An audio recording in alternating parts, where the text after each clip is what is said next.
हाय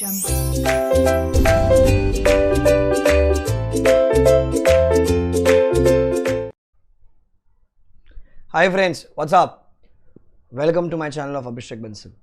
सो हमारे बहुत सारे वीडियोस आ चुके हैं चैनल पर for your CA final December 21 onwards attempt. Revision आ चुका है, सेबी आ चुका है, ऑडिट में बैंक ऑडिट आ चुका है। रिवीजन वीडियोस में कुछ आई थिंक 4 या 5 पार्ट अपलोड हो चुके हैं, तो आप वो देख सकते हो। This video talks about IBC amendments. Market में बहुत ज़्यादा हवा है कि सर IBC बहुत चेंज, बहुत चेंज, कुछ नहीं। ऑल टुगेदर एक नया कॉन्सेप्ट आ गया प्री पैकेज इंसॉल्वेंसी का, जो कि मोटा माटी सेम हमारा IBC का ही कॉन्सेप्ट है। खाली कुछ चीज़ें होगी जो हमको एग्जाम ओरिएंटेड चीज़ें पढ़नी पड़ेगी, जो अपने को याद करनी पड़ेगी। Right now what I teach you from exam perspective, क्योंकि मैं मानता हूँ कि एक अमेंडमेंट है तो ये 4 से लेकर 6 मार्क की वेटेज कैरी करेगा। पूरा 100 मार्क का ये नहीं आएगा जो प्री पैकेज आया। तो मार्केट में जो हवा है ना, कह रहे सर बहुत ज़्यादा चेंज है, कोई बहुत ज़्यादा चेंज नहीं है, पहला चीज़। So I am not teaching you from any notes. मैंने RTP निकाल रखे December 21 वाली, आप भी खोल लीजिए December 21 की, पेज नंबर 101 RTP है। This video is common for both old syllabus and new syllabus. This video is from December 21 and onwards attempt वालों के लिए। ईजी सा अमेंडमेंट है, टेंशन लेने की जरूरत नहीं है, ईजी सही है। आई थिंक मोटा मोटी 1.5-2 घंटे में हो जाना चाहिए। आई डोंट नो, मतलब 1.5 घंटे में भी हो सकता है, ज़्यादा कोई टेंशन नहीं है। सर क्या आया हुआ है? सो IBC का अमेंडमेंट आया, दैट्स ऑर्डिनेंस पास हुआ, बाद में वो एक्ट बन गया कि क्या हुआ कि MSME micro small medium enterprise वालों के लिए वो लोग ने एक शॉर्टकट रास्ता निकाला। माइक्रो स्मॉल मीडियम एंटरप्राइज वालों के लिए एक शॉर्टकट रास्ता निकाला कि सर एक काम करो, वो लोग है ना क्या करेंगे, उनके पास आके कि सर वो लोग नॉर्मल तो फॉलो कर ही सकते बराबर, बट वो लोग के पास एक ऑप्शन हो गया, वो लोग प्री पैकेज के थ्रू जा सकते हैं, प्री पैकेज इंसॉल्वेंसी के थ्रू। तो वहां पर जो डिफॉल्ट की अमाउंट है वो अलग होगी, वहां का जो प्रोसेस होगा वो अलग होगा। तो बहुत सारी चेंजेस है वहां पर। RP कैसे अपॉइंट करना, IRP कैसे अपॉइंट करना, वो सब अलग अलग चेंज में आएगा। तो ये जो बेनिफिट दिया है सबको बेनिफिट नहीं दिया, पहला चीज तो पूरी दुनिया को बेनिफिट नहीं दिया, खाली किसको दिया, MSME को दिया as per MSME act. So देखो, the amendments aimed, I just tell you कि एग्जैक्टली क्या क्या पढ़ना है। The amendments aim to provide an efficient alternative insolvency resolution framework for the corporate persons classified as MSME, that's micro, small and medium enterprise, under the code, for ensuring quicker, cost effective and value maximizing outcome for all the stakeholders in a manner which is least disruptive for the continuity of the MSME's business and which preserve jobs। क्योंकि eight दिन देखो क्या होता है, अपन अपने पढ़े ना main IBC में कि साला अगर रेजोल्यूशन प्लान अप्रूव हो गया तो अच्छी बात है, अगर नहीं हुआ तो साला ठोक दो, लिक्विडेट करो। अब जब लिक्विडेट कर देंगे ठीक है, तो क्या होगा, जितने भी लोग वहाँ काम कर रहे होंगे उनको तो नुकसान पहुंचेगा, ठीक है। FC OC CD तुमने कंप्लेन किया, तुमको पैसा मिल जाएगा, पर वो तो सोचो यार वो लोगों का, जिन लोग उनसे जुड़े हुए हैं, कितने सारे वेंडर्स, डेटर्स, क्रेडिटर्स, वर्कर्स, उनके जीवन के लग जाते हैं। तो उनको रोक, मतलब उस चीज़ को बचाने के लिए MSME का एक सोल्यूशन आ गया, दैट्स प्री पैकेज इंसॉल्वेंसी। ठीक है, तो ये पूरा ज्ञान है, आप इसको रीड कर सकते हैं, कुछ काम करनी है, रीड इफ टाइम परमिट्स।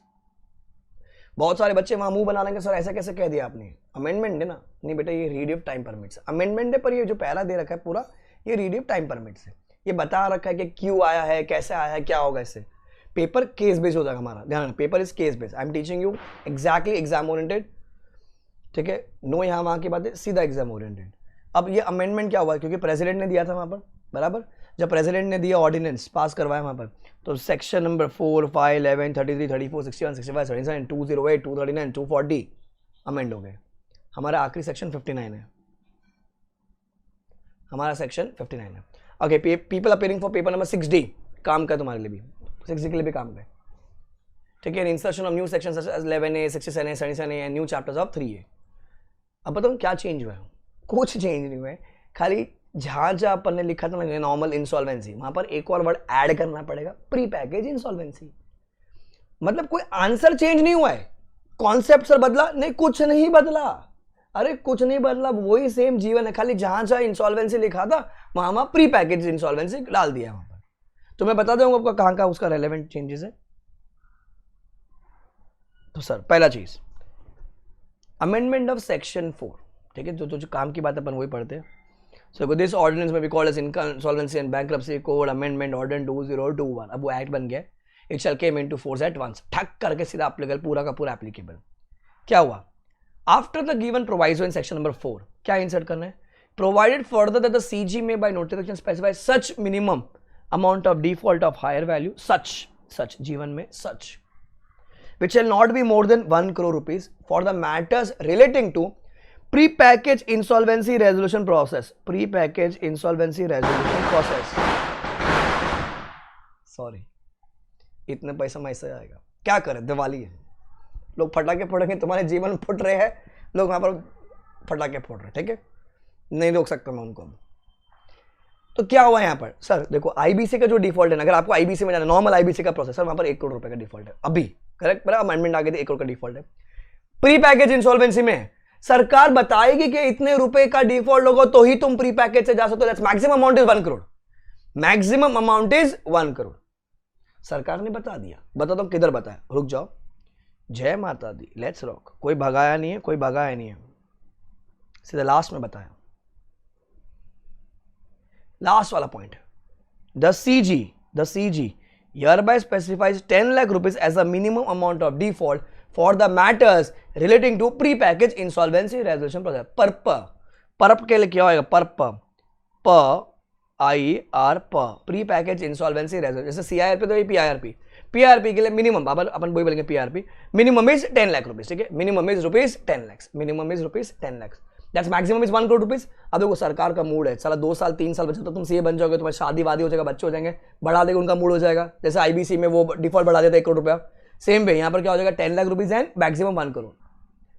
कोई पूछे सर ये पेज नंबर कौन सा है, बाबू पेज नंबर है ये 117 पर, पीआरपी का डिफॉल्ट होगा 10 लाख रुपीज का, तो यहाँ पर ट्रिगर कब होगा, 10 लाख पे, परप के लिए मतलब पीआरपी के लिए 10 लाख रुपए, सीआरपी के लिए 1 करोड़ रुपए, यहाँ पर है 10 लाख रुपए। आज के डेट में जो अमाउंट बता रखी है वो 10 लाख रुपए आपके एग्जाम के लिए, बाकी 6 महीने बाद साल भर जो अलग बताएंगे, अभी 10 लाख रुपए, क्लियर। अब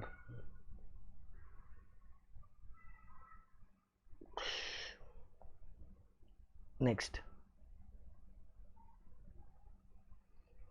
अब क्या हो गया, डेफिनेशन में चेंज। अब एग्जाम में तो डेफिनेशन आती नहीं, क्या बोला देखो, अभी आफ्टर क्लॉज 2 ऐड करना है, इससे देखो आंसर्स चेंज नहीं हो रहे, बेस रेजोल्यूशन प्लान की डेफिनेशन दी है एज पर ब्ला ब्ला ब्ला ब्ला ब्ला ब्ला। फिर in clause 5 in sub clause 5 after the word CIRP the words के ऐड करना पड़ेगा अपने को pre package insolvency resolution process as a case में भी। डेफिनेशनल चेंज है, इससे आंसर में कोई इंपैक्ट नहीं हो रहा है, कोई फर्क नहीं पड़ेगा, नहीं भी याद करोगे तो उसको। इन क्लॉज 11 जो CIRP after the word CIRP the words क्या ऐड करना है, pre package insolvency resolution process. In clause 15 after the word process period the words or by the CD during the pre package insolvency process period. तो जहां जब अपन बोलते हैं ना अपना नॉर्मल इंसॉल्वेंसी रेजोल्यूशन प्रोसेस मतलब सीआईआरपी जो बोलते हैं, उसके आगे क्या ऐड करना है अपने को, प्री पैकेज। फिर फॉर द पर्पस ऑफ के बाजू में क्या जाएगा वहां पर चैप्टर 6।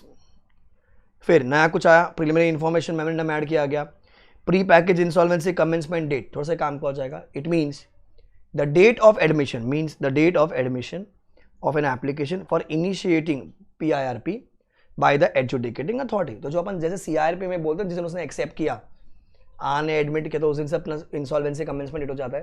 तो अभी ये pre package insolvency commencement date क्या होगा, means the date of admission of the application by the वही सेम है, सीआईआरपी में वही होती है, प्री पैकेज में भी सेम होगी। ना pre package insolvency resolution process cost में क्या क्या आएगा, तो ये थोड़ा सा डिस्क्रिप्टिव में आ सकता है ये। तो 23B कुछ काम का, आई एम जस्ट टेकिंग दो जो काम की चीज़ है। 23C क्या क्या आ सकती है, it means amount of any interim finance and the cost incurred in raising such finance, कुछ वर्किंग कैपिटल लोन ले लिया होगा आपने। फिर the fees payable to the person acting as resolution professional and any expense incurred him by him for conducting pre package insolvency resolution process. Same जो अपन बताए ना अपना जो लिक्विडेशन कॉस्ट में कहता है वही सेम पॉइंट है। Any cost incurred by the RP in running the business, same point as a going concern. Any cost incurred at the expense of the government to facilitate pre-packaged insolvency cost and any other cost, तो जो normal liquidation का answer था, liquidation cost क्या होते हैं वही same यहाँ पर प्री पैकेज इंसॉल्वेंसी कॉस्ट क्या होता है। अब pre package insolvency process period क्या होता है, मींस अंडरलाइन कर दीजिए इसको, ये भी काम का है। The period beginning from the pre package insolvency commencement date and ending on the date on which the order on which 54L आगे आएगा, 54N और 54L LNO is passed by the adjudicating authority। या तो वो accept करेगा तो वो reject करेगा, वो वाला पॉइंट है बेसिकली। सो जिस दिन शुरू हुआ, जैसे मतलब सीआरपी का पीरियड क्या होता है 180 दिन वाला, यहाँ पर वो होगा आई थिंक 120 दिन आएगा, यहाँ पर 120 डेज आएगा, यहाँ पर 120 days. So beginning from the date जिस दिन प्री पैकेज इंसॉल्वेंसी कमेंस हुई, कब कमेंस हुई, जिस दिन उसने एक्सेप्ट किया, अपन आगे पढ़ा भी। बराबर। कब कमेंट से जिस दिन उसने एक्सेप्ट किया, एडमिट किया, तो उस दिन से लेके जिस दिन तक ऑर्डर पास होता है। सेम लॉजिक जो अपन नॉर्मल आईबीसी में पढ़ते हैं, मतलब जो नॉर्मल आईबीसी पे उसी का छोटा सा बच्चा आ गया प्री पैकेज, ठीक है। इसका कोई रेलेवेंस नहीं है, कोई रेलेवेंस नहीं है।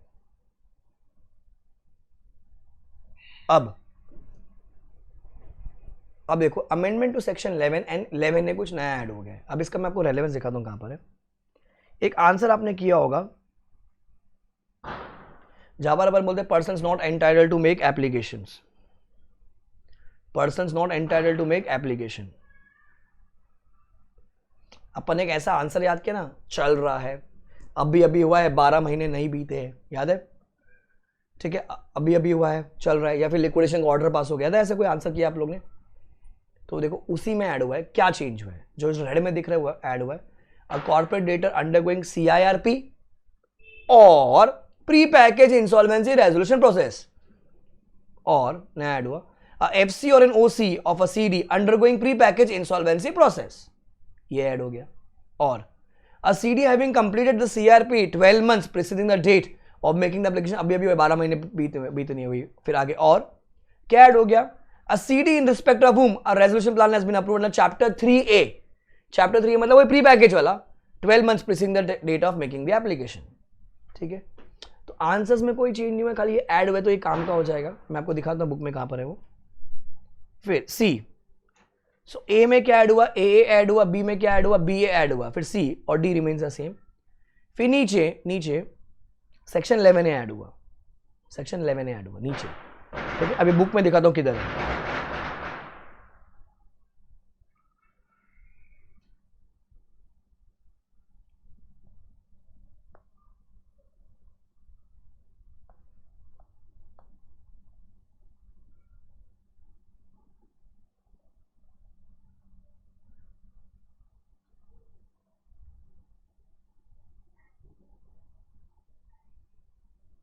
पेज नंबर 263 पे अगर आपने अगर लॉ के फास्ट ट्रैक बुक आपको पता है, यहाँ पर ये देखो, ये ना, persons not entitled to make application situation when the application can not be made. तो ये ABCD था, ए के बाद ए ऐड हुआ, बी के बाद बी ए ऐड हुआ, CD remains the same, plus अभी क्या हुआ, वहाँ पर एक 11A सेक्शन ऐड हो गया, 11A सेक्शन। किसी के पास अगर मेन बुक है उसमें बताया तो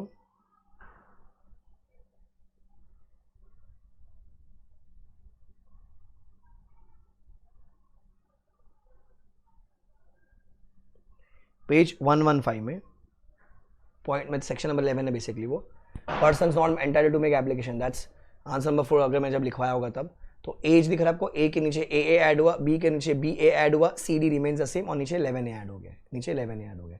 यहाँ पर एक चेंज आया, pre package insolvency.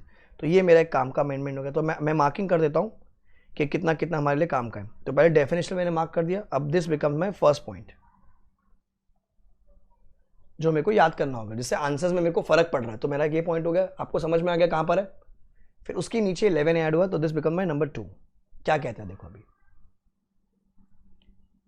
When an application is filed under 54C, मतलब ये प्री पैकेज वाला, इज पेंडिंग। 54 सेक्शन पूरा प्री पैकेज पर है, तो 54C एक प्रोसेस है जहां से अपन एप्लीकेशन करेंगे पूरा। अगर आपने किया है वो पेंडिंग है, the shall pass application under section of order either to admit or reject such application before 54C, and under considering any application under section 7 or 9 or 10 during the pendency of such section 9 or application under section 50C in respect of same section 10। मतलब sir अगर आपका 54C के तहत pending है, अगर आपका 54C के तहत अपने एप्लीकेशन करके वो पेंडिंग है, तो क्या कर सकता है, में पास एन ऑर्डर इधर टू एडमिट इट और reject the such application before considering any application filed under section 7, 9, 10 during the pendency of such application the 54C in respect of the same corporate data. मतलब अपने application का 54C में, 54C कौन सा, pre package वाला, ठीक है। तो क्या कर सकता है, एक्सेप्ट कर सकता है, रिजेक्ट कर सकता है before considering any application filed 7, 9, 10। 7, 9, 10 अपना कौन सा, FC, OC, CD, वो नॉर्मल प्रोसेस वाला है। आप अगर डिफॉल्ट है, मिनिमम इज 10 लाख ना, मैं कहता हूँ 25 लाख रुपए का हो गया, सॉरी 1 करोड़ का ना भी, तो अजूम करो 1.25 करोड़ रुपए का हो गया, 1.25 करोड़ रुपए का हो गया। अब सरकार ने आज बोला मिनिमम डिफॉल्ट 10 लाख का होना चाहिए और मैक्सिमम 1 करोड़ तक का होना चाहिए, मैक्सिमम 1 करोड़ तक का, आज वो बोला है ना। फ्यूचर में कभी चेंज कर दिया, दोनों अजूम करो मैप हो गए, दोनों अगर मैप हो गए तो आपके पास इच्छा होगा 54C करना है कि 7, 9, 10 करना है, बराबर। तो अगर आपने 54C के तहत एप्लीकेशन की है तो आ एक्सेप्ट कर सकते हैं, रिजेक्ट कर सकते हैं before considering the application under section 7, 9 and 10, 7, 9 and 10। फिर अब देखना टाइम पास देखना, अभी ये वाइसा वर्सा चलेगा।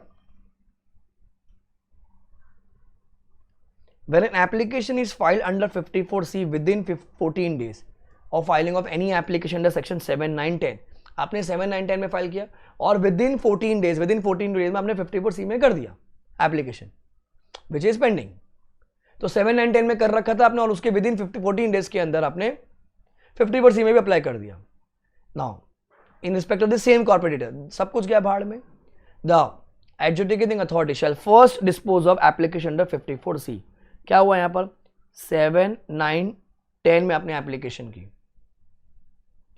ठीक है। तो पहला स्टेप ये 7, 9, 10 में आपने एप्लीकेशन की, मतलब FC OCCD वाले में की। अब विदिन 14 डेज में आपने किस में कर दी 54C में कर दी, मतलब PIRP में कर दी। तो पहला कौन सा डिस्पोज ऑफ होगा सर, पहले जीतेगा ये 54C वाला डिस्पोज ऑफ होगा। टाइम पास देखना नीचे। Number 2, when an application under 54C is filed after 14 days under section 7, 9, 10, तो आपने एप्लीकेशन किया 7, 9, 10 में एंड आफ्टर 14 डेज बाद आपने कहा एप्लीकेशन कर दी सर 54C में आपने एप्लीकेशन कर दी, तो कौन जीतेगा? अब कौन जीतेगा आफ्टर 14 डेज? तो पहले कौन जीतेगा अभी 7, 9, 10। So the shall first dispose of the application 7, 9, 10। Time pass देख लो, अगर विद इन 14 डेज होगा तो पहले कौन सा आएगा 54C को डिस्पोज ऑफ किया जाएगा। अगर आफ्टर 14 डेज किया है आपने आफ्टर 14 डेज तो पहले 7, 9, 10 को डिस्पोज ऑफ किया जाएगा, 7, 9, 10 को, ठीक है। फिर the provision of this section shall not apply when an application under 7, 9, 10 is filed and pending as on the commencement of IBC ordinance 8, ठीक है। तो ट्रांजिशनल है, कुछ काम करने में ट्रांजिशनल खत्म हो गया तो ऐप तो एप्लीकेबल हो गया ना, ठीक है। तो विद इन 14 डेज में अगर किया है अपन ने 7, 9, 10 में अप्लाई किया, फिर विद इन 14 डेज में आपने 54C में अप्लाई कर दिया, तो 54C वाली पहले डिस्पोज ऑफ होगी। तो हमने 7, 9, 10 में किया एंड आफ्टर 14 डेज में आपने 54C में कर दिया है, तो फिर पहले 7, 9, 10 को डिस्पोज ऑफ किया जाएगा। तो this becomes the second answer जो एग्जाम के लिए काम की बात है, second answer. Third RTP read कर लीजिए एक बार। तो जहां से लिक्विडेटर यूज होता है, जैसे जहां पर लिक्विडेशन का प्रोसेस होगा, तो जहां वहां लिखा ना अंडर सेक्शन 31, तो उसके आगे क्या ऐड हो जाएगा 54L वो लिक्विडेटर की बात करेगा आगे। फिर जहां जहां अपने वो चैप्टर 2 लिखा था वहां पर लिक्विडेटर वाला, तो वहां पर pre package insolvency resolution process add कर दिया जाएगा। तो आंसर्स में मेरे कोई फर्क नहीं पड़ना। तो अभी तक 2 आंसर्स है जो वहां पर फर्क पड़ा, एक तो सेक्शन 11 वाला और 11A वाला। 11 में A ऐड हो गया, B में B A ऐड हो गया, बराबर, और फिर 11A नीचे ऐड हो जाए, तो 2 आंसर्स हो गए जो आपके चेंज है। अब third answer important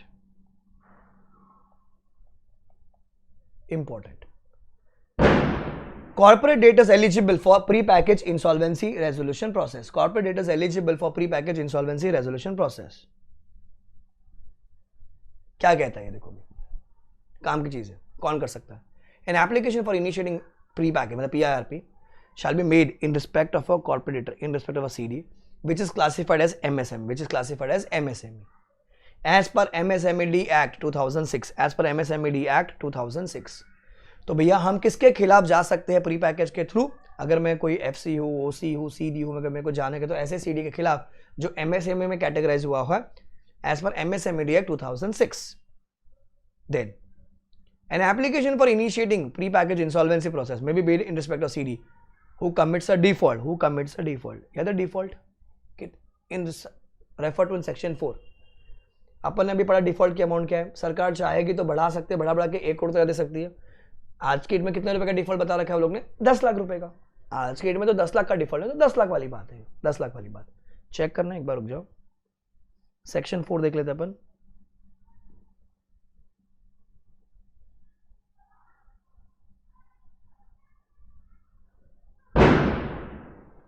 Provided further that the CG may by notification shall specify a minimum amount of default of higher value which shall not be more than 1 crore rupees relating to PIRP of CD under chapter 3। अब वो बता दिया notification 10 lakh रुपए वाली बात, बराबर। तो ये कहाँ लिखा है? सर ये सेक्शन 4 में लिखा है, कहाँ लिखा है? सेक्शन 4 में। Now subject to the following condition, तो एग्जाम में ये क्वेश्चन आ सकता है कि किसके खिलाफ आप कंप्लेन कर सकते हो प्री पैकेज में? सर एमएसएमई जो रजिस्टर है under MSME act 2006 and subject to the following condition, क्या? Who has not undergone PIRP or completed CIRP during the period of 3 years preceding the initiation date, पिछले 3 सालों में उसका ना तो PIRP हुआ है ना तो CIRP हुआ है, 3 साल important. Is not undergoing CIRP, अगर CIRP के थ्रू चल रहे तो वो प्री पैकेज के थ्रू नहीं चल सकता। No order liquidating is pass, liquidation का ऑर्डर होगा तो प्री पैकेज में कैसे जाओगे आप? ठीक है। फिर it is eligible to submit a resolution plan under 29A, जो तो अपना मेन सेक्शन है वहां पर। अच्छा, the FC of the CD क्या है? The FC of the CD, the FC of the CD, the FC of the CD मतलब जिसने पैसा दिया है। Not being related parties representing such number and manner as may be specified, अभी तक prescribe नहीं किया गया। Having propose the name of insolvency professional to be appointed as resolution professional for conducting PIRP and the FC of the CD not being related party representing minimum 66% in value of financial debt due to such creditors have approved such proposal in such form as may be specified। अरे भैया वही same point है, FC ने क्या किया है? एक नाम दिया है कि भैया हमारे तरफ से कौन नेता बन के आएगा प्री पैकेज करने के लिए। अच्छा, उन लोगों ने प्लान को अप्रूव करवा दिया है कि हम लोग को एप्लीकेशन करनी, कितने लोगों ने? 66% लोगों ने हाँ बोला है। सेम पॉइंट जो अपन CRP में पढ़ते हैं वही सेम चीज है। Where a CD does not have FC not being related parties, the proposal and approval under this shall be made by such persons as may be specified। अगर related parties हो गई, ठीक है, या फिर अगर FC नहीं है उसके पास तो कौन अप्रूवल करेगा? पता अपन पढ़ते थे 18 OC by value 1 rep of workman 1 rep of employ, वो उतने FC में आके बैठेगा। तो अभी तक वो बताया नहीं क्योंकि नया प्रोविजन है, 6 महीने में बता देंगे वो लोग। फिर F, the majority of directors company के लिए और the partners of CD, partners कब होगा बेटा? LLP के केस में have made a declaration stating that the CD shall file an application for initiating pre-package within a definite period not exceeding 90 days. The pre-package insolvency process is not initiated to defraud any person, and the name of the insolvency proportional proposed and approved to be appointed as under clause E, जो ऊपर पढ़ा अपन ने, तो FC वाला नाम बता देंगे कौन है, तो उन्होंने एक डिक्लेरेशन दिया। फिर the members of CD have passed a special resolution or at least 3/4 of the total number of partners, अगर LLP है तो as the case may be, have passed a resolution for filing application for pre-package। So देख रहे हो तुम लोग, बार बार वही time pass है जो अपन पीछे नॉर्मल में IBC में पढ़ते हैं वो यूज कर रहे हो लोग। फिर the CD shall obtain approval from FC not being its RP representing minimum 66% in value of financial debt due to such creditors for filing the application for initiating PIRP। तो FC इनिशिएट कर सकता है, CD खुद initiate कर सकता है, members कर सकते हैं SR के थ्रू। ठीक है, डिक्लेरेशन जाएगा मेजॉरिटी ऑफ डायरेक्टर्स और पार्टनर्स ऑफ CD का कि भैया हम लोग रेडी है इनिशिएट करने के लिए with in a period of 90 days, and हम लोग कोई चीटिंग वीटिंग नहीं करे किसी के साथ, हम लोग ने नाम भी दे देंगे। एट दिन अप्रूवल किसका लगेगा? FC का पर अप्रूवल लगेगा 66% का। फिर prior to seeking approval from FC the corporator shall provide such FC with declaration, जो ऊपर अभी अपन ने पढ़ा, SR की कॉपी और एक बेस रेजोल्यूशन प्लान, जो अपन ने डेफिनेशन में देखा था बेस रेजोल्यूशन प्लान क्या होता है, ये सब चीजें जाएगी। And such other information as में be specified, such other information as में बी स्पेसिफाइड। तो बच्चे लोगों क्या हो सकता है? ये थर्ड आंसर हो सकता है। कंडीशन बता दीजिए कि कौन कौन कर सकता है एप्लीकेशन, किसके खिलाफ एप्लीकेशन कर सकते हैं? तो ऐसा कॉर्पोरेट डेटर जो MSME में रजिस्टर हुआ है एज पर MSME एक्ट, उसके खिलाफ कर सकते हैं, प्रोवाइड वहां पर जो डिफॉल्ट है 10 लाख रुपए का होना चाहिए, और subject to the following condition, क्या?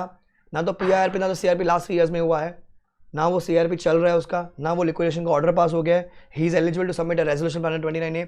जो FC है वो लोग बोल रहे हैं कि ठीक है हम लोग एक RP को अपॉइंट कर देंगे, एंड 66% ने अप्रूवल दे दिया है हम प्लान प्रपोजल प्री पैकेज के लिए, या फिर जो मेजॉरिटी ऑफ डायरेक्टर्स है पार्टनर्स है वो खुद कर रहे हैं, वो लोग ने अप्रूवल दे दिया नीचे SR के थ्रू या फिर 3/4 ऑफ द पार्टनर्स, एंड 90 दिन में लोग एप्लीकेशन कर देंगे। एट दिन अप्रूवल कौन देगा? पहले FC देगा, FC देगा वहाँ पर कितने परसेंट वाला? 66% के थ्रू अप्रूवल जाएगा।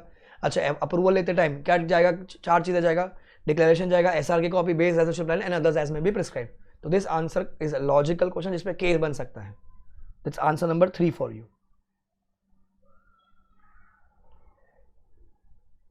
Duties of RP before initiation of pre package installment, कर्तव्य क्या है? रीड कर लो खाली, read, this is your RTP।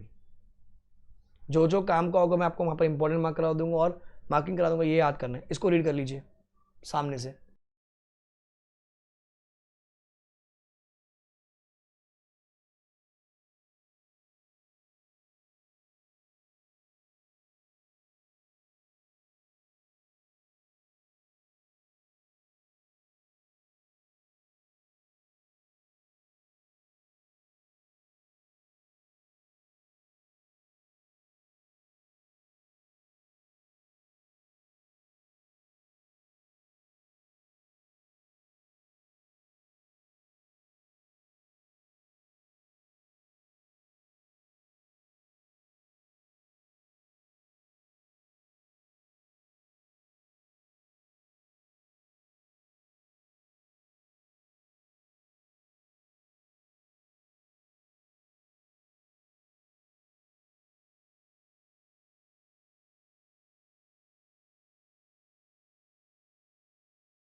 ठीक है, मतलब very rare you see this answer in paper because paper descriptive नहीं है, केस बेस्ड है. फोर्थ आंसर इंपॉर्टेंट,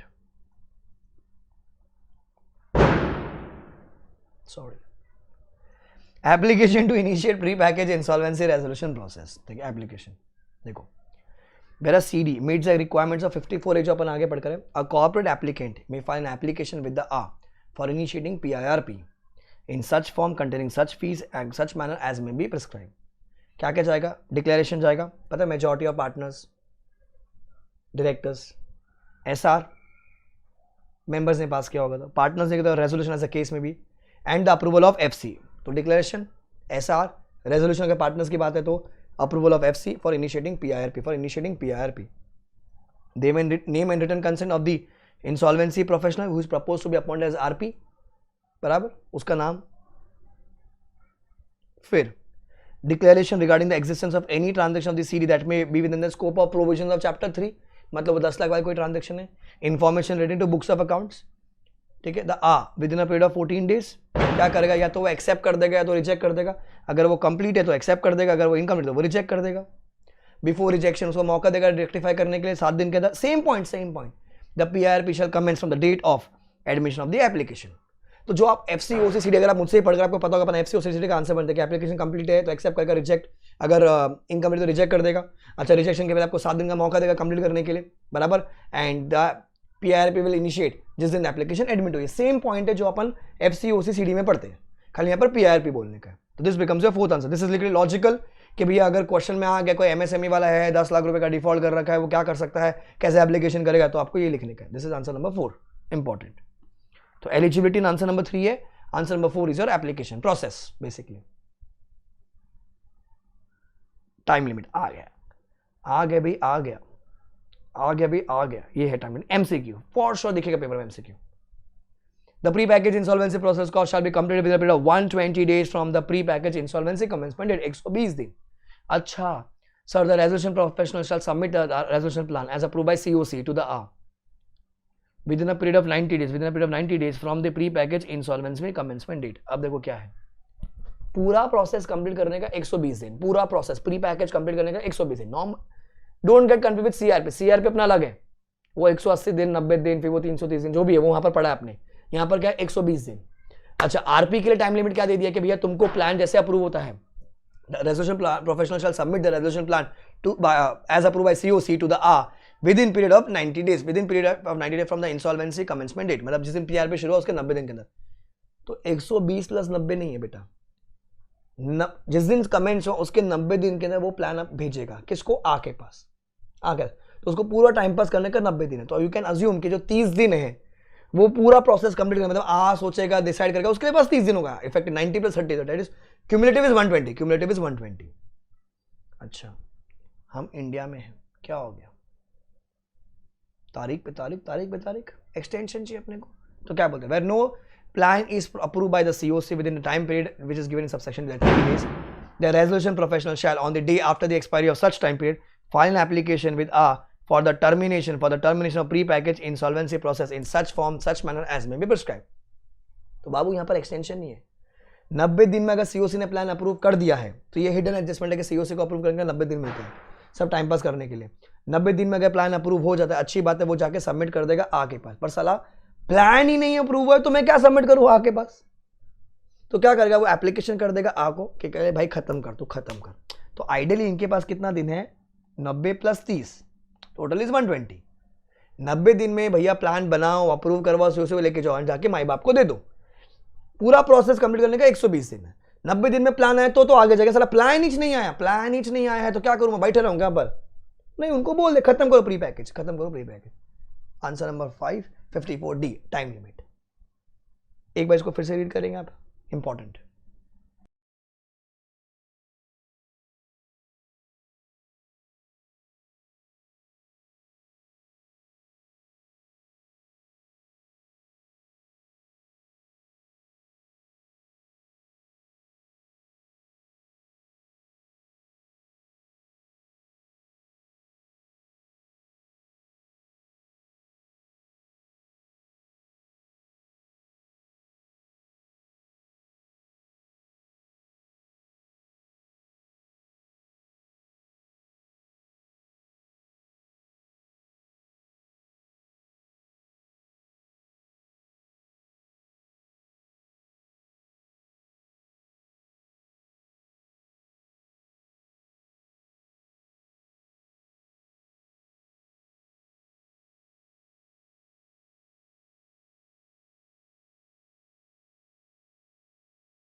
नेक्स्ट, अब वही, अब आने एप्लीकेशन एक्सेप्ट कर दिए तो क्या हो जाएगा, मोराट डिक्लेयर हो जाएगा। The on the pre package insolvency commencement along with the order of admission will declare a moratorium, ठीक है। अपॉइंट आरपी, डिक्लेयर अ मोरेट, appoint RP as named in the application if no disciplinary proceeding is pending against him।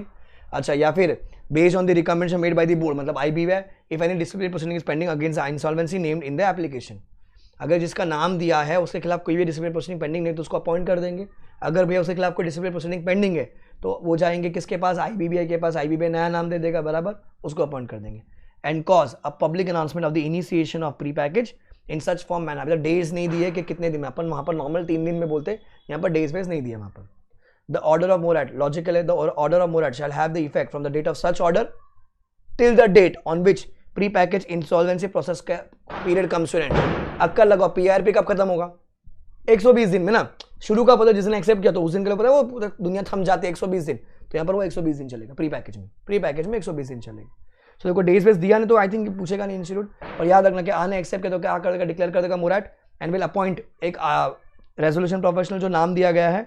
अगर कोई disciplinary proceeding pending नहीं है तो, अगर pending है तो वो नया जो नाम बोर्ड देगा उसको अपॉइंट कर ले जाएगा, पब्लिक अनाउंसमेंट दे देगा in such form such manner as may prescribe. And कब तक रहेगा मोराटोरियम, 120 दिन बेसिकली, जिस दिन PRP कमेंट आई मीन खत्म होता है, मैक्सिमम इज 120, उससे पहले अगर ऑर्डर पास हो गया तो बात अलग है। Duties of resolution professional RTP, you can read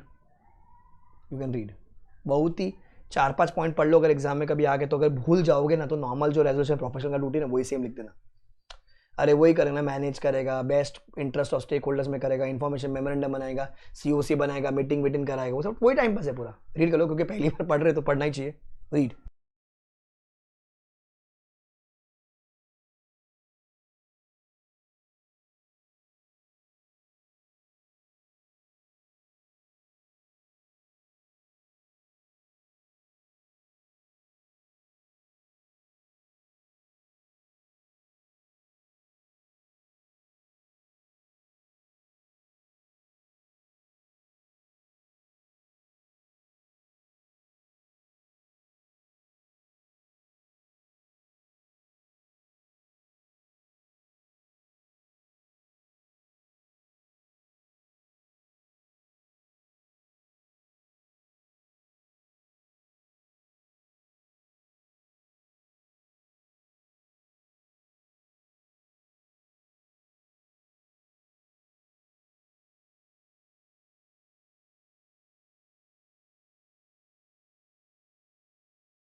पढ़ लीजिएगा, ठीक है। बाकी वो बहुत है, बहुत है।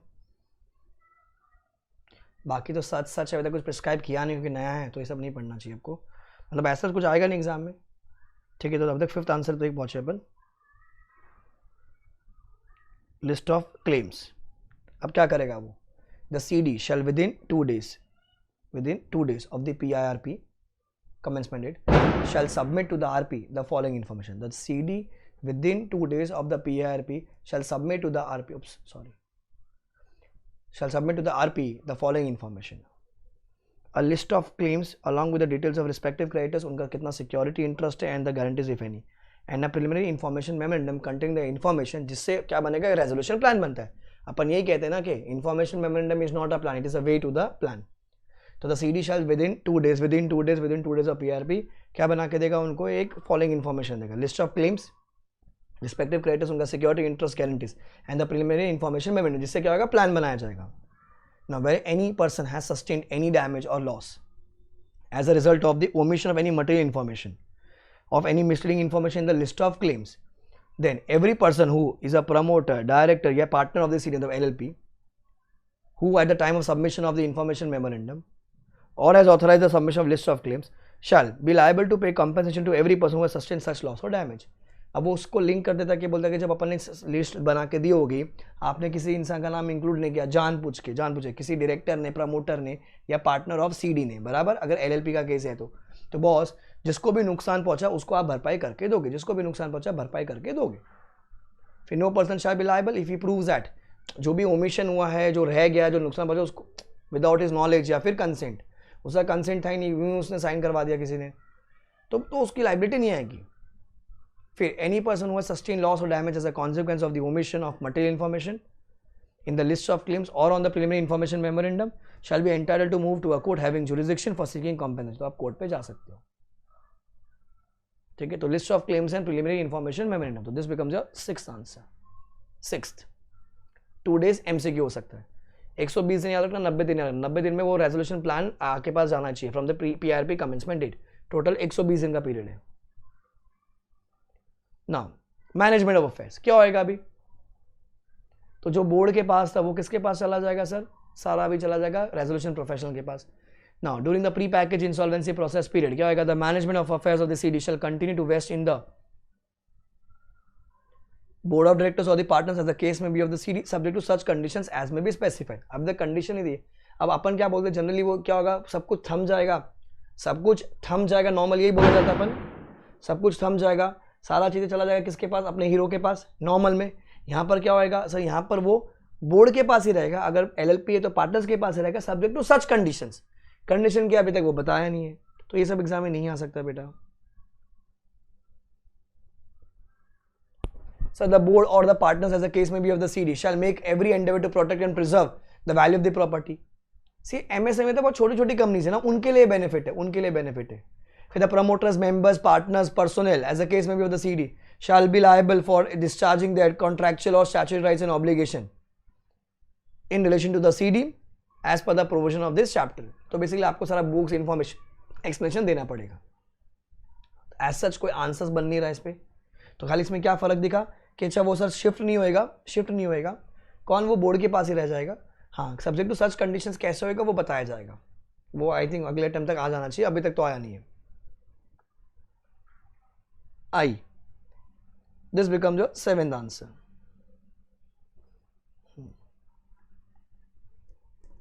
Now the resolution professional shall within 7 days of the PIRP commencement date, जिस दिन शुरू हुआ उसे 7 दिन के अंदर, तो 2 दिन वाले बात थी, 2 दिन वाली बात, 2 दिन के अंदर क्या बना के देनी है अपने को, पूरी इन्फॉर्मेशन, लिस्ट ऑफ क्लेम्स देनी है। अच्छा, यहाँ पर रेजोल्यूशन प्रोफेशनल क्या करेगा 7 दिन के अंदर, तो 7वां पॉइंट 7 दिन के अंदर क्या करके देगा, will constitute a COC based on the list of claims confirmed. Now, provided that the composition of COC shall be altered on the basis of updated list of claims in such manner as may be specified, and any such alteration shall not affect the validity of decisions। अब देखो क्या है, वो claim भरते जा रहे हैं, आज जो क्लेम आया तो 7 दिन के अंदर अपन ने क्या करना है, COC बनाने का है। थोड़े दिन बाद और क्लेम आ गया तो वो COC में बैठेगा, अगर असुम करो वो FC है तो, बराबर। तो वो बोलता है कि जो COC पुरानी में 4 लोग थे, नई वाली में 6 लोग हो गए, तो जो पुराने डिसीजन है वो वैलिड रहेंगे। वो अपन पता है NCLT वाले में पढ़ते हैं कि अगर एनसीएलटी डिफेक्टिव है या कुछ अगर वैकेंसी होती है तो it will not affect the decisions, मतलब हर ट्राइब्यूनल में होता है सेम चीज, वो सीओसी में होगा, डिसीजंस को अफेक्ट नहीं किया जाएगा। The first meeting of the COC shall be held with in 7 days of its constitution.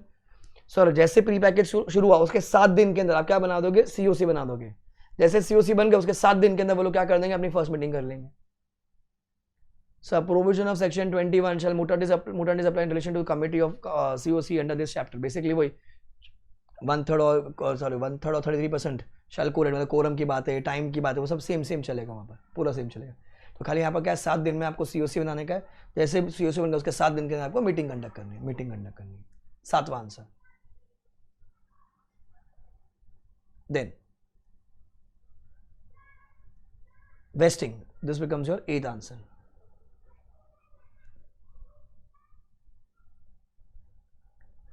Vesting of management of CD with RP. अब ध्यान से सुनना, where the COC at any time during PIRP, कितने दिन का पीरियड है बेटा, 120 दिन का, कितना अग्री करते, 66% वोटिंग, वही टाइम लिमिट है same of the voting share, मतलब एज पर द उनका जितना डेट है, resolves to vest the management of the CD with the RP. The RP shall make an application to the A in such form and manner as may be specified. Generally अपन ने क्या बोला कि वो board के पास ही रह जाएगा, बट अगर सीओसी को लगता है, कितने सीओसी को लगता है, 66% सीओसी को लगता है। किसको लगता है बेटा, 66% सीओसी को लगता है कि भैया नहीं, बोर्ड के मत छोड़ो, आरपी को दो।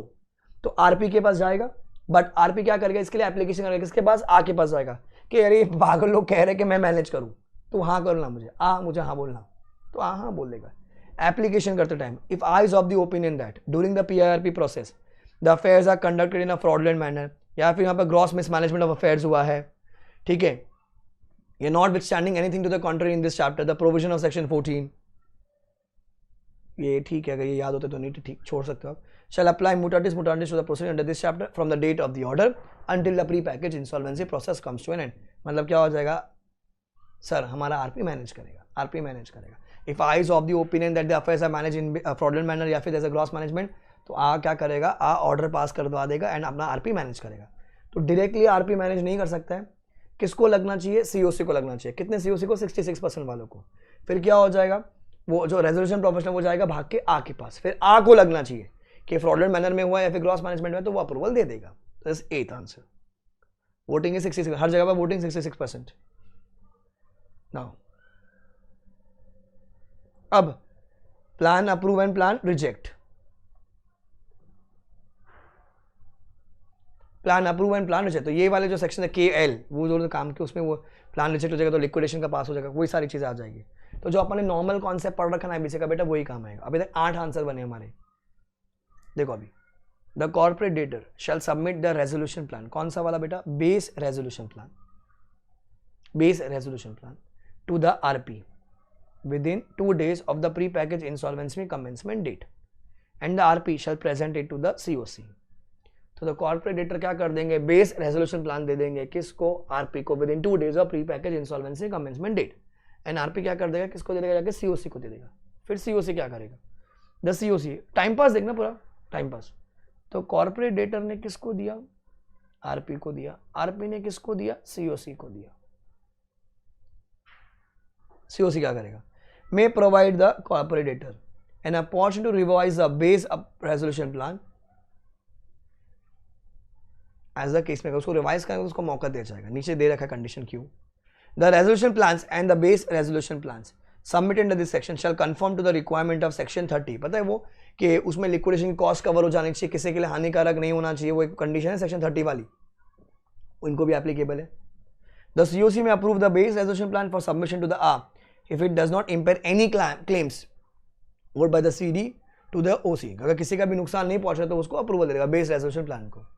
Now where the COC does not approve the base resolution plan or the base resolution plan impairs any claims to the of the OC, तो क्या हो जाएगा, the resolution professional shall invite prospective resolution applicants, कोई और FC OC CD हो, to submit a resolution plan or plans to compete with the base resolution plan in such manner as may be specified। अभी तक बताया नहीं कैसे किया जाएगा, पर खाली थियरी दी हुई है कि जो बेस रेजोल्यूशन प्लान है अगर वो रिजेक्ट हो जाता है या अगर उसमें कोई तकलीफ है जिससे ओसी को तकलीफ हो रही है, तो रेजोल्यूशन प्रोफेशनल किसको बोलेगा, जो भी एलिजिबल FC OC है, लाओ तुम लाओ अपना नया प्लान लाओ to complete with the base resolution plan. फिर the resolution applicant submitting the resolution plan pursuant to the invitation जो ऊपर दिया, who fulfil such criteria as may be specified having regard to the complexity of the business, वो अपना अपना plan देते रहेंगे। फिर द रेजोल्यूशन प्रोफेशनल क्या करेगा, एप्लीकेंट्स को सारी डिटेल्स देगा, क्या क्या बेसिस फॉर द प्लान्स क्या क्या है वहाँ पर, रेलेवेंट इन्फॉर्मेशन वो उनको डिटेल्स दे देगा। फिर the resolution professional shall present to the COC for its evaluation, COC क्या करेगी, shall evaluate the plan presented by the RP. Time pass देख रहे हो, रेजोल्यूशन प्रोफेशनल सीओसी को देगा प्लान अप्रूवल करने के लिए, सीओसी प्लान अप्रूवल करेगा जो किसने दिया, रेजोल्यूशन प्रोफेशनल ने दिया। 8 and 9 उसी का इन्वर्जन चल रहा है। फिर if the COC decides the plan is selected, ठीक है, is better than the resolution plan, such resolution plan may be selected for the approval. अगर उनको लगता है बेस प्लान से ये वाला प्लान अच्छा है तो उसको सिलेक्ट कर देंगे। When the resolution plan under 9 is not considered for approval or does not fulfill the requirements, it shall compete with the base resolution plan in such manner and one of them shall be selected for the approval। अभी तक वो condition क्या है approval की, कैसे किया जाएगा वो बताया नहीं है। फिर जो भी प्लान अप्रूव होता है या तो वो बेस वाला होगा, रेजोल्यूशन प्लान जो भी अप्रूव होगा वो किसके पास जाएगा, आ के पास जाएगा। किसके पास, आ के पास, क्योंकि फाइनल अप्रूवल तो आ देगा अपना। The approval of resolution plan as a case में be by the COC shall be by minimum 66% of the voting shares after considering the feasibility viability। तो वो उसी को लिंक कर रहा है कि जब वो COC अप्रूवल देगी 66% देगा, जैसे उनका अप्रूवल हो गया वो आगे जाएगा किसके पास, आ के पास।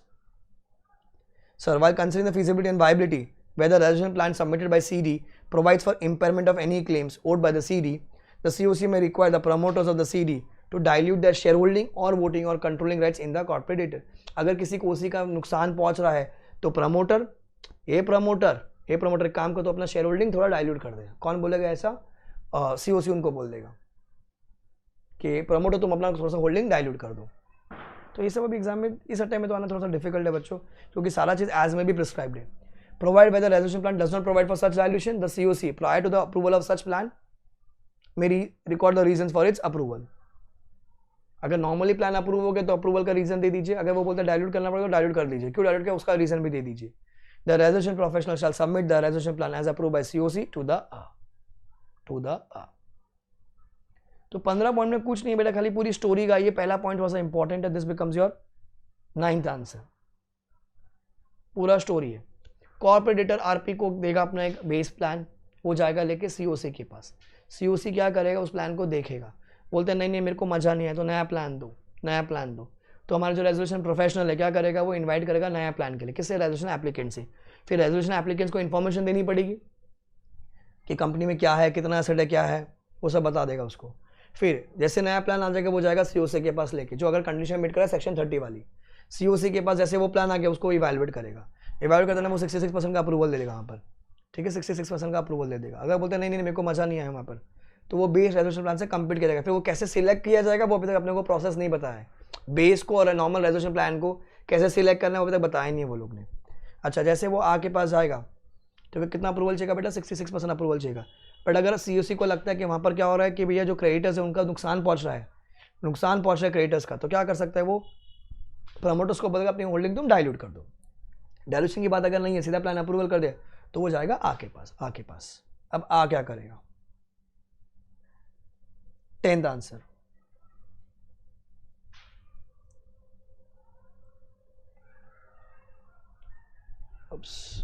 सर आ क्या करेगा, if the I satisfy the resolution plan is approved by the COC subject to the conditions meets the requirement, it shall within 30 days of the receipt of such resolution plan. तुमको समझा भी कैसे 30 days आ गया। अपन ने starting में बात कर रहे कि 90 दिन मिलते सब टाइम पास करने के लिए, तो आ को मिलना चाहिए 30 दिन, क्योंकि पूरा प्रोसेस इज 120 ना। सो आइडियली क्योंकि सीओसी से प्लान अप्रूवल लेके वो आ को देगा रेजोल्यूशन प्रोफेशनल 90 दिन के अंदर ना, तो 90 + 30 आ गया, देखो वहां पर ये। फिर the uh before passing the order shall satisfy itself that the resolution plan has provision for its effective implementation. तो आ क्या कर देगा, 30 दिन के अंदर ऑर्डर पास कर देगा। बिफोर पासिंग द ऑर्डर क्या करेगा, वो देखेगा कि भैया वो प्लान इंप्लीमेंट हो सकता है कि नहीं हो सकता। फिर the order approval under 1 shall have same effect, जो ये सेक्शन 31 वो प्लान को इंप्लीमेंट किया जाए। तो मोराट रुक जाएगा, 120 days खत्म हो गया, मतलब प्लान अप्रूवल का मोराट रुक जाएगा, वो प्लान को इंप्लीमेंट किया जाएगा। अच्छा, आ अगर देखता है कि resolution plan does not confirm to the requirements, तो क्या कर देगा, वो रिजेक्ट कर देगा। तो एक्सेप्ट कर सकता है, रिजेक्ट कर सकता है विद इन 30 days, ठीक है। फिर whether A has passed an order under 54J and the resolution plans approved by COC, as the case may be, does not change in the management or control of a CD to a person who was not a promoter or the management or control of the CD, the A may pass the order for rejecting such plan and terminate the PIRP and pass a liquidation का order and may pass a liquidation का order. या तो reject कर देगा and will pass terminate the PIRP बोलेगा चलो ठोको इनको सारे को ठोको reject and pass a liquidation order. और मैं declare that the pre-packaged insolvency process cost if any shall be included in the past of in the part of liquidation cost. क्योंकि अभी वो जो भी खर्चा लगा है वो तो कौन बेयर करेगा, और लिक्विडेटर के खर्चे में जाएगा ना पर लिक्विडेशन कॉस्ट में, क्योंकि लिक्विडेशन का ऑर्डर पास करना पड़ेगा. तो आ के पास 30 डेज से क्या करेंगे, एक्सेप्ट करने का, रिजेक्ट करने का. एक्सेप्ट करेगा तो अच्छी बात है, एक्सेप्ट करने से पहले कंसिडर करेगा कि भैया वो इंप्लीमेंट हो रहा है कि ना, या फिर वो रिजेक्ट करेगा. जब वो रिजेक्ट कर देगा तो क्या हो जाएगा, वो टर्मिनेट हो जाएगी PIRP एंड लिक्विडेशन का ऑर्डर पास कर दिया जाएगा. एंड जो भी प्री पैकेज की जो कॉस्ट हुई है वो लिक्विडेशन में ऐड कर दी जाएगी. 11th answer, appeal. Any appeal from the order will have same of section 61. तो भैया अगर मेरे को अपील फाइल करने के जहाँ पर नुकसान पहुँच रहा है मेरे को, तो जो अपील के आंसर है वो सेम आंसर आएंगे. फिर termination of pre package insolvency process कब हो सकता है सर, 11th आंसर. जैसे अपन CRP कब रुकेगा, यहाँ पर PIRP कब रुकेगा sir. Where the resolution professional files in application with the A under 54K. एक सेकेंड,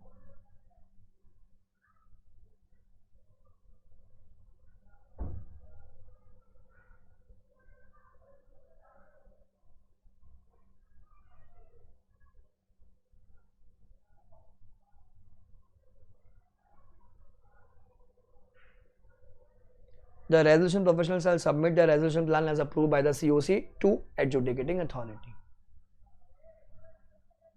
ये 12 ये ना. The resolution plan selected for the approval as a case may be approved by the COC. मतलब COC के पास चला गया तो PIRP रुक जाएगा. और जब COC के पास अप्रूवल हो जाता है वो जाके NCLT के पास जाएगा, A के पास, तो मेरा PIRP रुक गया ना, क्योंकि आगे प्लान चला चुका है, तो मेरा PIRP रुक गया. Where the plan resolution plan selected for approval is not approved by COC, the resolution professional shall file an application for pre-packaged insolvency resolution process in such form in such manner as may be specified. Plan approve हो गया तो भी रुक जाएगा.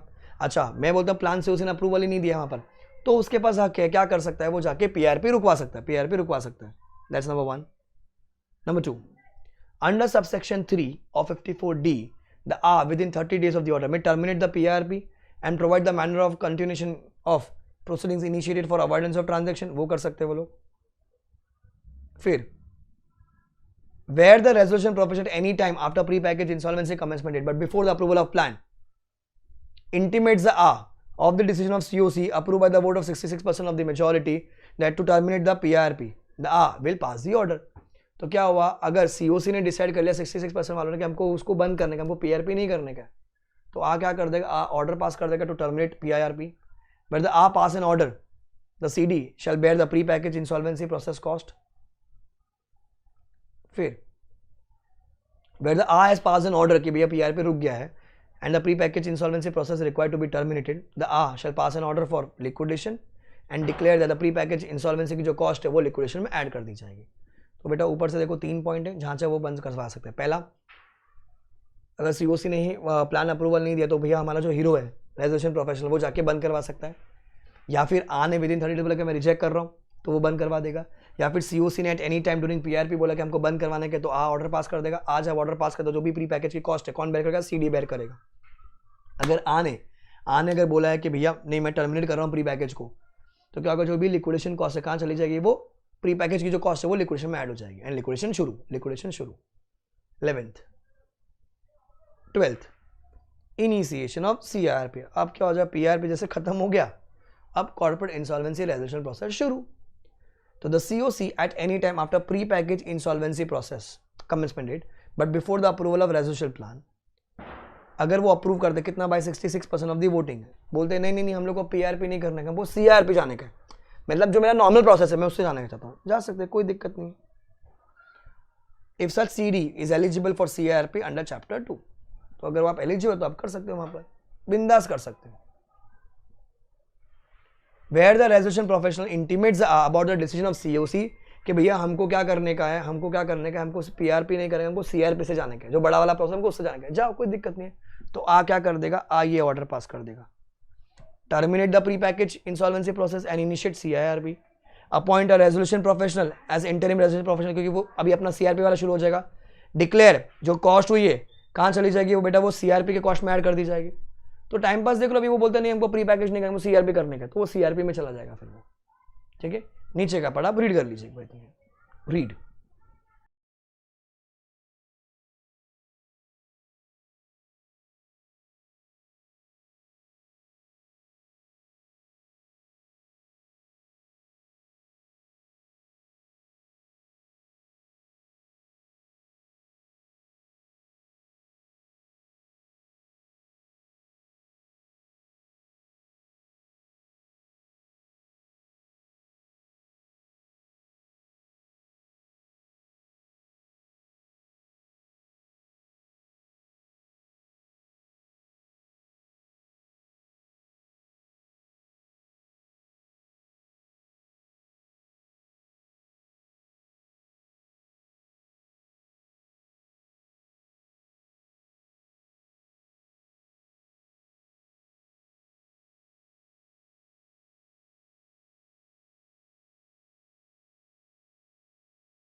Done.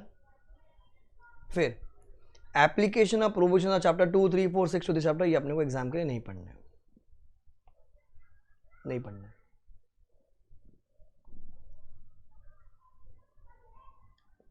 फिर suspension हो गया था अभी तो, क्योंकि वो जो सीआरपी वाला चीज़ है वो तो एक्सटेंशन चल रहा है, क्योंकि बिकॉज ऑफ कोविड चल रही है यहाँ पर। तो further period of 3 month from 25 दिसंबर 20 से लेकर 3 महीना। अब तुम्हारे एग्जाम के तुमको ध्यान नहीं रखना है बेटा, इससे कोई फर्क नहीं पड़ रहा, क्योंकि सीआरपी वैसे बंद है प्रैक्टिकली, सीआरपी नहीं हो रहा बिकॉज ऑफ कोविड रेस्ट्रिक्शंस। ठीक है, सो वो सरकार उसको बढ़ाती रहती है, तुमको टेंशन लेने का जरूरत नहीं है, खत्म हो गया। I think we took 1 hour 12 answers है, 12 आंसर्स है। लेट्स रिकॉल कि क्या करना है, कैसे करना है। 12 आंसर्स है, उतना ही पढ़ना है खाली। एक बार फटफट पूरा एक बार रन थ्रू कर ले तो क्या होगा, फटाक से याद हो जाएगा क्या क्या है। पढ़ना पड़ेगा 1-2 बार तो क्या होगा, क्योंकि नया कॉन्सेप्ट है, यहाँ से थोड़ा सा शिफ्टिंग है, याद हो जाएगा कि तो 1-2 बार आप वीडियो देखोगे, ऑडियो बना के सुन लेना, वीडियो ऑफ कर लेना इसका। सर प्री पैकेज इंसॉल्वेंसी नया कोड है, किसके लिए एप्लीकेबल है, कुछ एमएसएमई है जो एमएसएमई एक्ट में रजिस्टर हुई है, डिफॉल्ट होना चाहिए मिनिमम 10 लाख का, सब्जेक्ट टू मैक्सिमम 1 करोड़। सरकार उसको 1 करोड़ तक का कर सकती है, पर आज के डेट में 10 लाख का डिफॉल्ट है, वो आगे अपन ने नोटिफिकेशन से पढ़ लिया। सर क्या ऐड हुआ यहाँ पर, पर्सन नॉट एडेड में एक एप्लीकेशन वाला जो आंसर है ABCD है, तो ए में ए ऐड हुआ, बी में BA ऐड हुआ, फिर CD, फिर 11A ऐड हुआ। वो क्या बोलता है, अगर 54C की पेंडिंग है तो भैया वो क्या कर सकता है, आ डिसाइड करके कि मैं एक्सेप्ट करूँ या रिजेक्ट करूँ। आ कैसे एक्सेप्ट और रिजेक्ट करेगा, आ कैसे एक्सेप्ट और रिजेक्ट करेगा, वो आगे दे रखा है, within 14 days and more than. तो सर देखो, अगर वो विदिन 14 डेज अपने 7 and 10 में अप्लाई किया एंड विदिन 14 डेज आपने 54C में भी अप्लाई कर दिया, तो पहले 54C को डिस्पोज ऑफ किया जाएगा वहाँ पर। ठीक है, अच्छा अगर पहले 7 and 10 में अप्लाई किया, आफ्टर 14 डेज में अपने 54C के थ्रू अप्लाई किया, तो पहले 7 and 10 को डिस्पोज ऑफ किया जाएगा, बराबर। फिर वो ट्रांजेक्शन की बात में कुछ काम करनी है। Then third answer was very important, क्या एप्लीकेशन है, किसके लिए एप्लीकेशन, SSCD जो MSME में रजिस्टर्ड है वहाँ पर, MSME एक्ट 2006 के तहत। ठीक है, उनके प्रति आप कंप्लेन कर सकते हो थ्रू PIRP। अच्छा, अब उन लोगों ने ना PRP किया होगा ना CRP किया होगा इन द लास्ट 3 years, या फिर they are not undergoing CRP, ना तो उनका लिक्विडेशन का ऑर्डर पास हुआ है, they are eligible to make submit registration plan, या FC जो उन्होंने 66% के थ्रू एक नाम बता दिया, उन लोगों ने प्लान अप्रूवल दे दिया है कि भैया हम लोग जाना चाहते हैं। फिर majority of directors and partners ने डिक्लेरेशन दे दिया है, मेजॉरिटी ऑफ पार्टनर्स ने मेंबर्स ने SR पास कर दिया है, पार्टनर्स 3/4 वालों ने कंसेंट दे दिया है, एंड CD ने क्या किया वहाँ पर 66% का अप्रूवल दे दिया। तो आप PRP के थ्रू जा सकते हो, आप PRP के थ्रू जा सकते हो। जब आप डिक्लेरेशन देंगे, मतलब FC के पास जाके आप अप्रूवल लेंगे, तो डिक्लेरेशन सबमिट कीजिए, SR सबमिट कीजिए, बेस रेजोल्यूशन प्लान सबमिट कीजिए आप, और अदर्स एज में भी prescribe. Important answer, that's third. फिर ड्यूटीज तो ठीक है टाइम पास वाला था। Number 4 application to initiate PIRP, कुछ नहीं है फुल टाइम पास है ये भी sir. Application to initiate PIRP पूरा टाइम पास करने का सर। पहले एप्लीकेशन भरो इन सच फॉर्म एज में be prescribe along with such fees as में बी प्रिस्क्राइब।